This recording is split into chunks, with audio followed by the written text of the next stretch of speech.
Hola, bienvenidos de nuevo. Vamos a continuar con las presentaciones dentro del tema de biodiversidad y su preservación. En esta ocasión vamos a hablar del dominio Eucaria, en donde específicamente trabajaremos con el reino Plantae.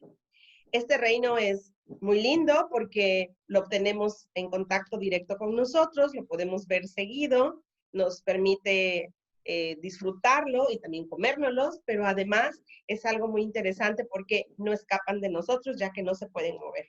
Para darnos esta plática tenemos la presencia de la bióloga Dalia Joil. Ella es bióloga egresada del Instituto Tecnológico de Chetumal, es técnica titular del Centro de Investigaciones en el Colegio de la Frontera Sur, Unidad Chetumal, el ECOSUR. Ha colaborado en diversos proyectos de flora en la región de Calakmul, Campeche y en Quintana Roo desde hace 15 años. Forma parte de la Asociación Mexicana de Arboricultura, Delegación Sureste, y la Asociación Mexicana de Jardines Botánicos, AC. Las actividades con las que se vincula son el conocimiento de la flora nativa en la península de Yucatán.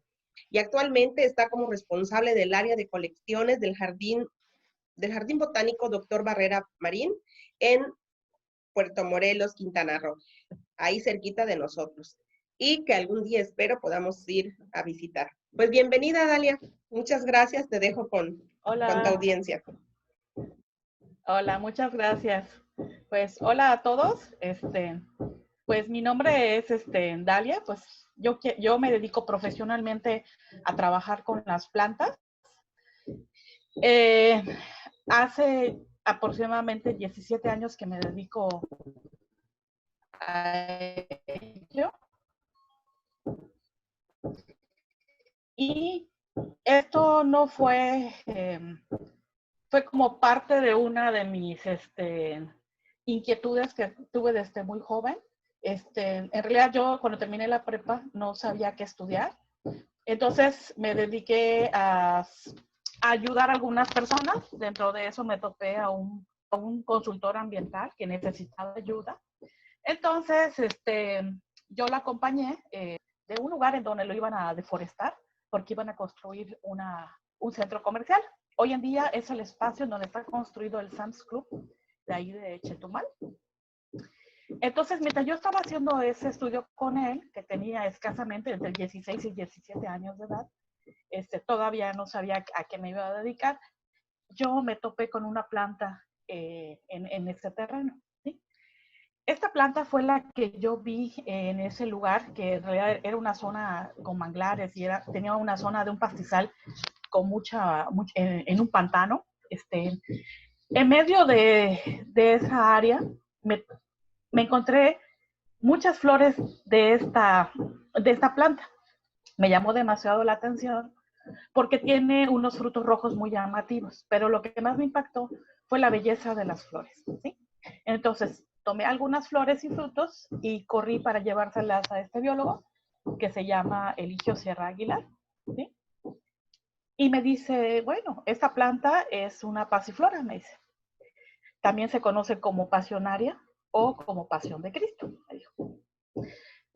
Pero yo quería saber más sobre esta planta. Me dijo, te acabas de topar con una planta en donde se utiliza como medicina, me dice. Hoy en día se estudia dentro de la farmacéutica porque de ella se extrae una sustancia activa que se llama pasiflorina. Entonces, eso me motivó más a querer saber sobre estas especies en particular, así que me prestó un libro y me puse por mí misma a buscar más información sobre este grupo de plantas. ¿Sí? Él me contó una historia de por qué le decían pasión de Cristo. ¿Sí? Él decía que cuando llegaron los conquistadores en América, ellos le dieron una interpretación a esta planta por las estructuras florales que tenía. ¿Sí? Bueno, una es, si contamos nosotros la estructura de afuera, que son los pétalos, pero en realidad la planta está fusionada, ahí tiene 5 pétalos y tiene 5 sépalos, si las sumamos son 10 estructuras. Bueno, esto significa, que son los, simbolizan como los 10 apóstoles que estuvieron presentes en la crucifixión. Estas estructuras que parecen como unos filamentos, botánicamente se llaman estanimodios. Esto lo interpretaron como las espinas de la corona de Cristo, ¿sí? Después viene vienen 5 estambres. A estos lo referenciaron con las 5 heridas que recibió Cristo, o los 5 estigmas, ¿no? Y posteriormente tenía esta estructura, ¿sí? Que es el pistilo, que son 3, ¿sí? Esto se interpreta como los 3 clavos que recibió Cristo durante toda la procesión. Y también, si son un poquito observadores, van a encontrar que esta planta, en esta parte, tiene como varias pringuitas de color en rojo. Bueno, esto pues se supone que es como la representación de la sangre, ¿no? Entonces, todo esto tenía una descripción de tipo religioso en esta planta. Entonces, aquí es un ejemplo de cómo muchas plantas pueden contar ciertas historias, porque se fusiona la parte histórica, pero también la parte cultural, ¿sí?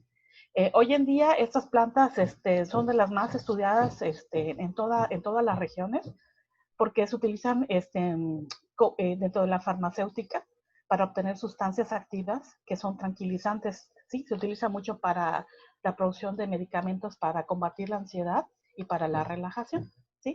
Entonces, esa fue mi primer motivo por el cual decidí acercarme al mundo de las plantas, ¿no? Ya después entré a estudiar la carrera de biología y ahí de todos mis maestros, hubo uno en particular que se llamaba Caribel, la maestra Lurina Caribel, que era una persona que se especializaba en estudiar estos organismos que son los hongos, ¿sí? Entonces, lo que a mí me llamaba la atención de ella, uno era la pasión, cada vez que cuando nos mostraban en campo, pues a mis ojos yo todo lo veía igual, pero ella nos enseñó a observar que todos son diferentes, ¿sí? Y ahí es cuando me acerco a estos organismos y tuve la gran desilusión, o tal vez la sorpresa, de descubrir que estos organismos pues no son plantas. Y yo me preguntaba, ¿cómo no van a ser plantas si se parecen muchísimo, ¿no? Entonces, ya uno va aprendiendo que existen diferentes tipos de reinos, y según las características que tienen, bueno, es donde se van a ir agrupando. En el caso particular de los hongos, son organismos que no producen su propia comida, ¿sí? Ellos son organismos que se alimentan de la descomposición, que puede ser un animal o una planta u otro organismo que estuvo vivo, y a través de la descomposición ellos se van alimentando y van teniendo un ciclo de vida, ¿sí? Pero se estudia dentro de las ramas de la botánica, pero no se consideran plantas. Y allí fue otra gran sorpresa de mi vida, porque entonces, ¿qué son las plantas, no? Y ahí es cuando más me empieza a motivar estudiarlas, ¿no? Bueno, ustedes sabrán, ya es con las clases que han recibido, que los organismos se clasifican en grandes reinos, y esto es para facilitar el estudio de los organismos, ¿sí? Ellos tienen que tener ciertas características y similitudes, también tiene que ver con la cuestión de la genética, la evolución, por los cuales se pueden clasificar en este tipo de grupos, ¿no? Y esto es para facilitar su estudio, ¿no? Por eso vemos que en el caso de los hongos, bueno, corresponden a un grupo, a un reino que se llama el reino fungi, y a las que corresponde al grupo de las plantas, pues es el reino vegetal, o bueno, se conoce como reino vegetal o el reino plantae, ¿sí? Todos estos están dentro de los grupos de los eucariotas, ¿no? Bueno, antiguamente, cuando se estudiaban las plantas, veía ese entonces que solamente existían 3 tipos de organismos, había solamente 3 reinos, por así decirlo, ¿sí? El reino mineral, el reino vegetal y el reino animal. Sin embargo, antes se creía que las plantas se les atribuían ciertas características místicas, mágicas, ¿sí? Y tenía mucha información que no era estrictamente científica, ¿sí? Para muestra de ello, hay varios documentos que son del pasado en donde se describían muchos de estos organismos que eran plantas y que se les atribuían como que ciertas creaciones de tipo animal o humano, ¿no? Se creía antes que las plantas podían generar vida debajo del suelo, ¿no? Como en este caso esta figura, que podrían crear humanos o podría crear seres como son los duendes u otros organismos, ¿no? Todas las culturas tienen algo similar, ¿sí? Un ejemplo de ellas, o la más famosa, es la planta de la mandrágora, ¿no? Y esto se le atribuyó porque esta planta, al extraerla de la tierra, pues sus raíces tienen formas antropomorfas. ¿Qué quiere decir? Que tienen formas humanoides, ¿no? Y ahí se van creando muchas creencias y leyendas, ¿no? Que perduran durante muchos años y hoy en día se sabe que las plantas son organismos vivos que producen su propia comida, pero no pueden producir otro tipo de vida, ¿vale? Bueno, actualmente para estudiar las plantas se tienen dentro del mismo reino plantae, se subdividen y se van diferenciando según la evolución que tienen, ¿sí? A grandes rasgos, tienen que saber que las plantas se clasifican en plantas vasculares y no vasculares. No vasculares es porque no tienen una estructura de soporte. Y las vasculares son las que ya tienen unas estructuras que les permite erguirse a las plantas y tiene que ver con la presión que tienen sobre el planeta Tierra. Las plantas más antiguas se crearon en el agua. Se tiene un dato de que hace 475 millones de años empezaron a colonizar las plantas en la faz de la Tierra. Se cree que las primeras plantas, las primeras plantas evolucionaron de un alga que provenía de los océanos, pasó a aguas un poquito más pantanosas y poco a poco se fue adentrando más a la tierra para que pueda llegar a no depender del agua, porque tuvo que crear estructuras que le puedan permitir vivir bajo esas condiciones. Y es cuando empiezan a generarse tejidos, empiezan a formarse las cortezas, etcétera, ¿no? Entonces, se considera que las plantas más antiguas son las que no tienen estructuras, ¿sí? Y después van pasando a las que ya están erguidas, como el caso de los helechos, y después ya empiezan a ver los árboles, ¿no? Y en general, igual hay otra subdivisión que se conocen como las plantas, que son las gimnospermas y las angiospermas. Y esto quiere decir que son las plantas que no tienen flor, que se consideran antiguas, tienen otras estructuras diferentes que se llaman estróbilos, ¿sí? Y después vienen el gran grupo de las angiospermas, que básicamente son las plantas más actualizadas que existen en el planeta, que son básicamente las plantas con flores, ¿sí? Bueno, para que tengan una idea de que cuáles son las plantas no vasculares que podemos observar aquí en nuestro alrededor, bueno, pues el primer grupo corresponde al grupo de los musgos, ¿no? Estas plantas generalmente las vamos a encontrar en lugares muy húmedos, pero también la podemos encontrar, ¿no? Y es esa color verde que podemos ver sobre las rocas o sobre la corteza de los árboles. Bueno, si nosotros nos acercamos con una lupa o con un microscopio, nos vamos a poder dar cuenta que tienen estructuras muy características, ¿sí? No van a tener flores, pero van a tener estructuras reproductivas bastante interesantes, ¿no? Entonces, el primer grupo corresponde a los musgos, plantas no vasculares. Después viene otro grupo que se llaman las hepáticas. Este grupo igual está muy relacionado al agua. Su ciclo de vida depende mucho de la humedad y la presencia del agua. Esta tiene una forma un poquito más curiosa porque parece como si fuera una gelatina, ¿sí? Entonces necesita mucha humedad para que pueda seguir reproduciéndose y expandiéndose. También la podemos encontrar sobre lo que son las rocas o sobre lo que son las cortezas, ¿no? Entonces ahí podemos ver algunas estructuras reproductivas, es la que parecen como unas pequeñas florecitas, pero en realidad son estructuras completamente diferentes, ¿sí? Y le dicen hepáticas por el color parecido al hígado, ¿no? Que es color café, verde, marrón, tirando un poquito a café, ¿vale? Bueno, después viene el otro grupo, que son los licopodios. Aquí, de estas plantas generalmente se adaptaron a vivir sumergidas.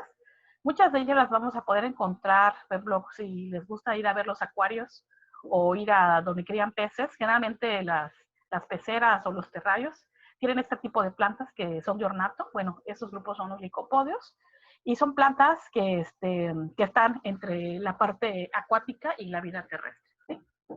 Después ya surgen el otro grupo, que ya son las plantas con estructuras, que son los equisetos, que ya son plantas vasculares. ¿Por qué? Porque ya pueden tener ya no dependen directamente del agua. Esta planta es muy antigua.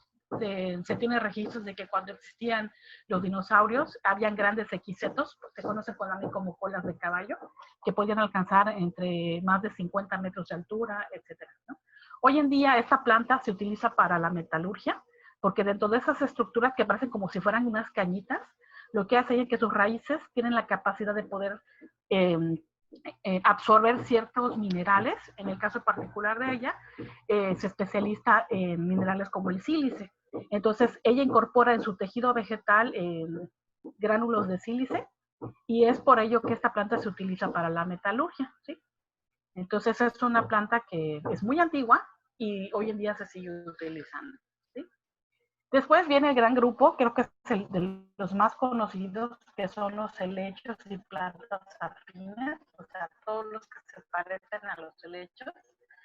Son plantas también que se consideran plantas vasculares, pero está dentro del grupo de las externas, ¿sí?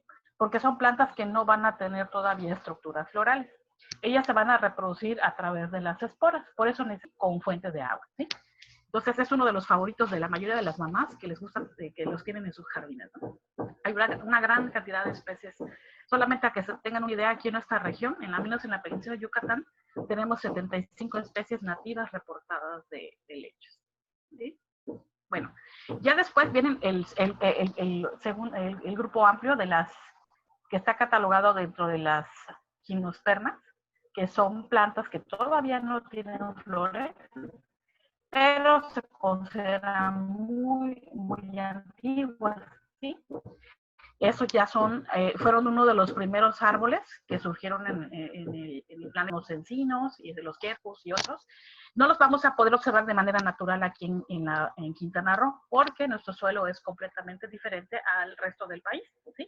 Pero si vamos al centro y al norte del país, es muy común poder encontrar coníferas y plantas afines. Generalmente son los pinos, ¿sí? Y estos, ¿cómo los vamos a identificar? Porque van a formar estas piñas que se conocen como conos, ¿sí?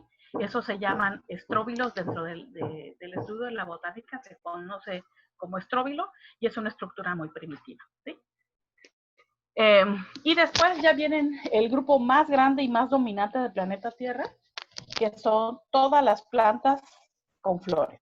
Y esos pueden ser herbáceas, pueden ser arbustos o pueden ser árboles, ¿sí?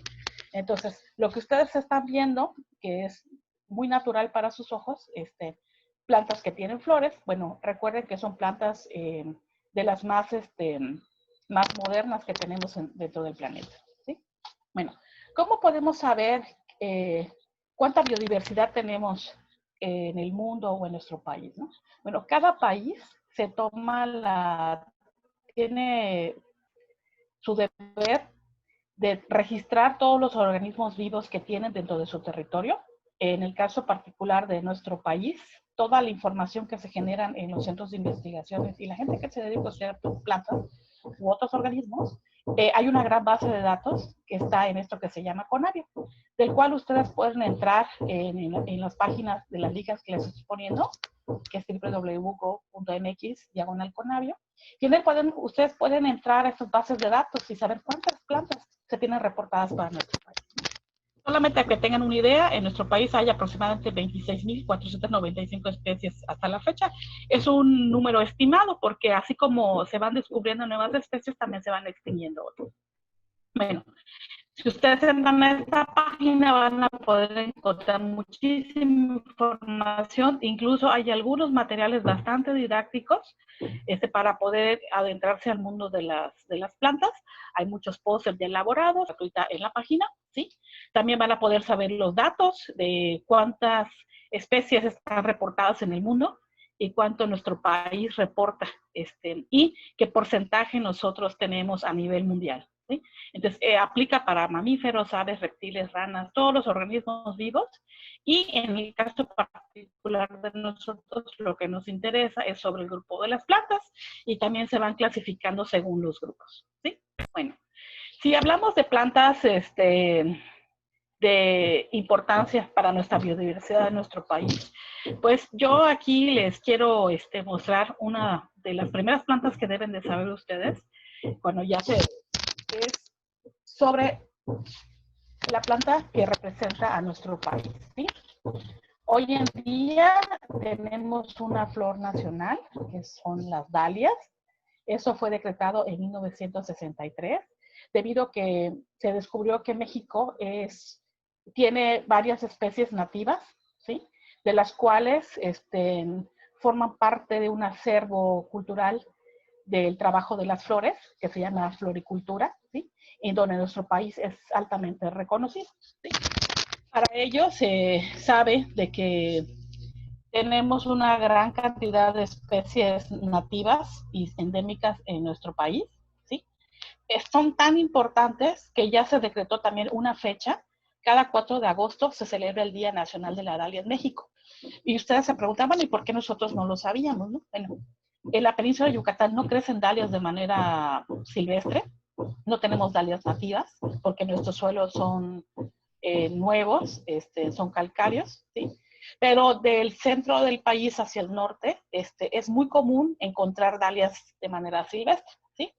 Entonces, hay una gran cultura alrededor de ellas, porque uno, son plantas que, además que son de ornato, que sirven para la floricultura, también sirven para gastronomía, ¿sí? Todas las partes de la planta se consumen, y también hay un arte que se realiza de manera ancestral, que son las alfombras mexicanas, y estas se hacen con solamente flores de dalia, ¿sí? Entonces, existen asociaciones que se dedican a estudiar las dalias y a conservarlas, ¿sí? Entonces, en México tenemos una asociación muy grande que se dedica a estudiarlas, y tenemos el Día Nacional también, que es el 4 de agosto, ¿sí? Bueno, aproximadamente 41 especies de dalia. Digo, bueno, ¿cómo puedo saber dónde hay dalias? Simplemente vayan ustedes a una florería, y esas plantas de corte o las flores que están comprando para hacer esos arreglos florales, la mayoría de esas flores, al menos un 90% son dalias, ¿sí? Pero reciben diferentes nombres comunes, ¿no? Como crisantemos, como margaritas, etc. Pero la mayoría son derivados híbridos y cultivares de una dalia, ¿sí? Entonces, toda esta acervo es a través de esta planta que hoy en día representa a nuestro país, ¿sí? Bueno, es tan importante que antiguamente, cuando estaba Benito Juárez, que era el presidente de México, se le hizo un híbrido, se le hizo un cultivar de una dalia que lleva su nombre, que se llama Dalia Juarense, y eso fue en honor al presidente de ese entonces, ¿no? Pues para que vean qué tan relevante es las dalias en nuestro país, ¿sí? Bueno, también tenemos un árbol que nos representa. También eso fue en 1921, como parte de las actividades de reforestación. Bueno, se estaba buscando un árbol que fuera simbólico para nuestro país, y se selecciona el árbol del tule o el ahuehuete, ¿sí? Entonces se le designa como el árbol nacional de México, ¿sí? Porque es un árbol que puede alcanzar hasta más de 2000 años, ¿no? Y es muy antiguo, y era muy apreciado por todas las culturas, sobre todo del centro y del norte del país, ¿sí? Como los aztecas, etcétera, ¿no?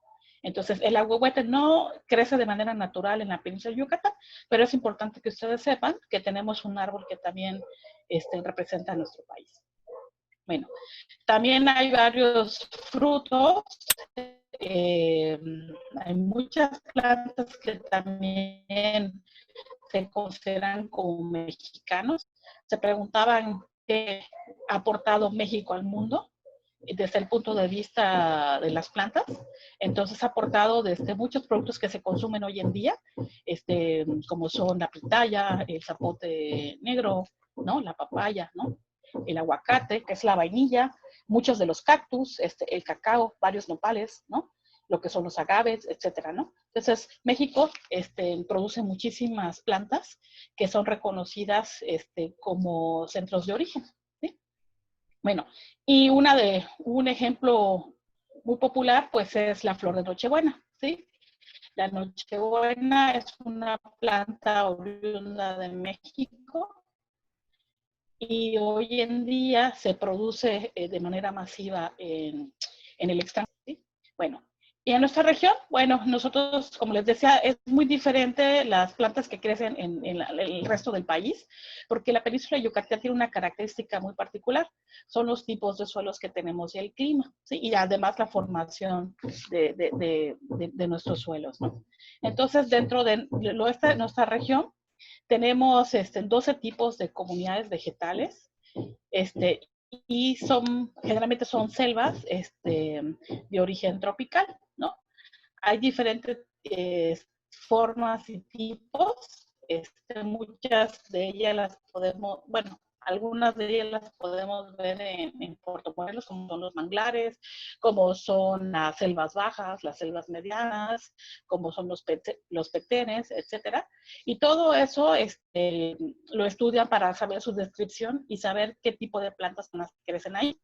Se ha descubierto que estas árboles y plantas que crecen en estas regiones, pues han evolucionado a las condiciones muy precarias en las que nos encontramos. Un ejemplo de ellos es de que cuando viene la temporada de sequía, muchos de los árboles van a hacer este efecto, que se van a defoliar, es decir, que van a tirar todas las hojas, y esto está respondiendo a una cuestión de sobrevivencia para evitar la pérdida de agua. Entonces, la planta tira las hojas para poder soportar la gran sequía, volver a activarse y volver a continuar su ciclo de vida, ¿no? Otros es que muchos de los árboles se han adaptado a tener ciertas estructuras en las raíces para tener un anclaje, porque recuerden que también estamos en zonas de huracanes, así que los árboles también ya evolucionaron en la forma de los troncos y las raíces, ¿no?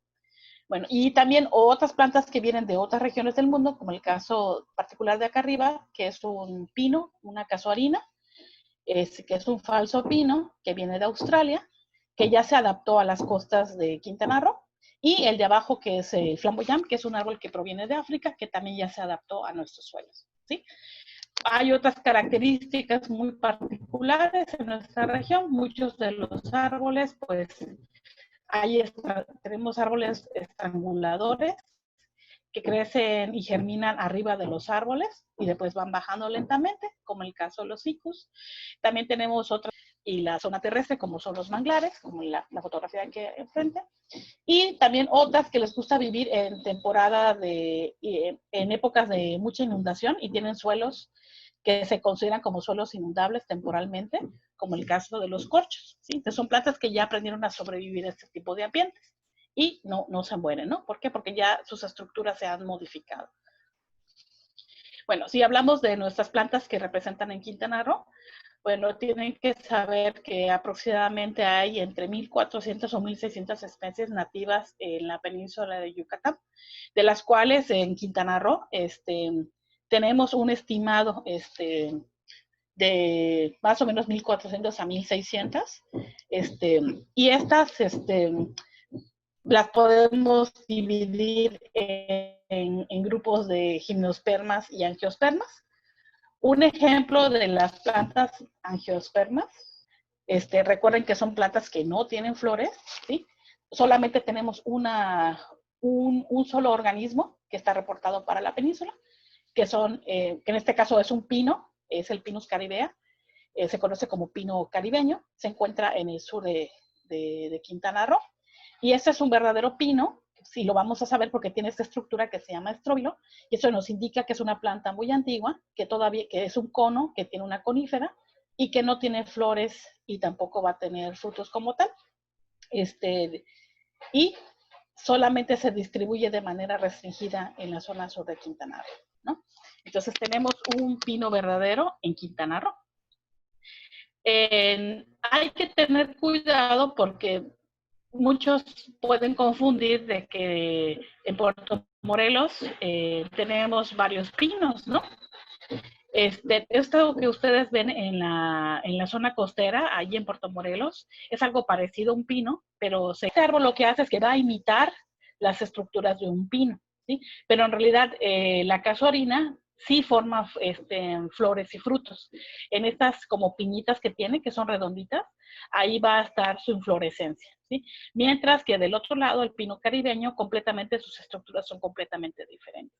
Entonces, por eso es importante saber las estructuras y tener información sobre las especies para evitar confundirlos, ¿sí? Bueno, otra planta de relevancia, al menos para Quintana Roo, es el siricote, porque desde 1994 se decretó como la flor regional de Quintana Roo, que quiere decir que hace muchos años, bueno, fue en el 94, se hace un concurso porque querían dar una identidad al Estado. Entonces querían saber cuál era, qué planta o qué animal representaba 14 especies de plantas, el siricote es el que gana. Y esto es porque todas las personas, bueno, la mayoría de las personas que votaron para este árbol, es por los diferentes usos y conocimientos que tenían sobre esta especie en particular, ¿sí? Entonces el siricote tiene muchísimos usos reportados en la región y gracias a esos conocimientos en nuestra región, bueno, pues se le denominó como la flor que representa nuestro estado.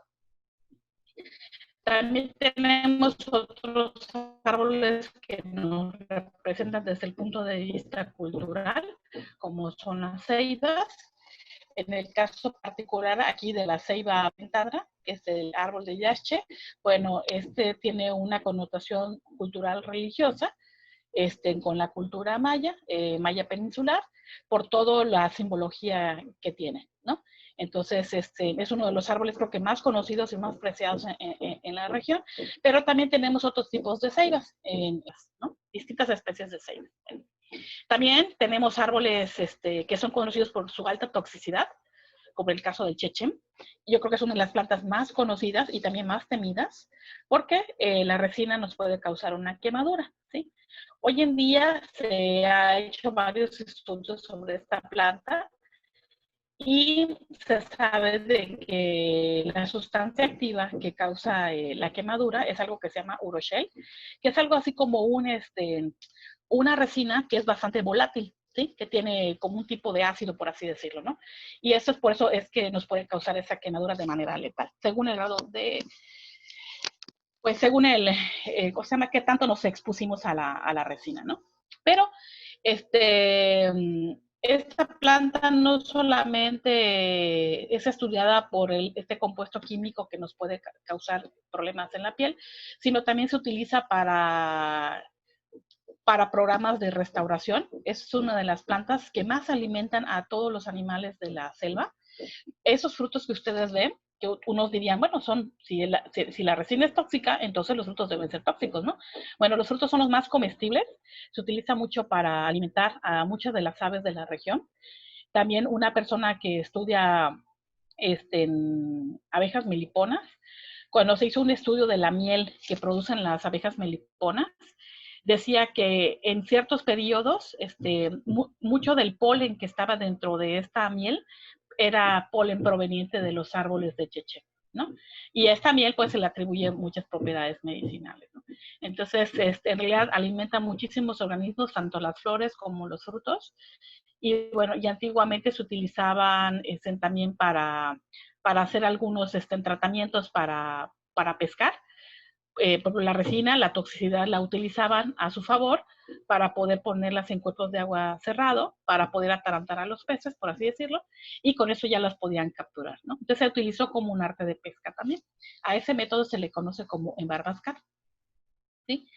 Bueno, y si hablamos del cheche, pues el chaca es otro árbol que inmediatamente tenemos que hablar de él, porque es el árbol que contrarresta las quemaduras de cheche. Y esto es porque es un árbol que suelta una savia que ayuda a refrescar la herida y ha sido muy popular, que tiene una distribución amplia, no solamente en la península de Yucatán, sino también llega hasta Estados Unidos y llega hasta abajo, que es hasta Centroamérica, ¿no?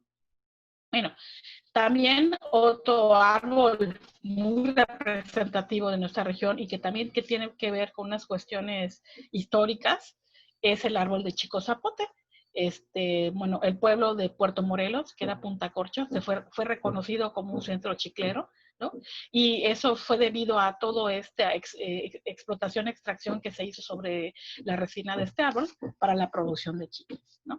Entonces es un árbol muy importante históricamente y también es una de las especies más dominantes de las selvas medianas que tenemos aquí en la zona norte de Quintana Roo.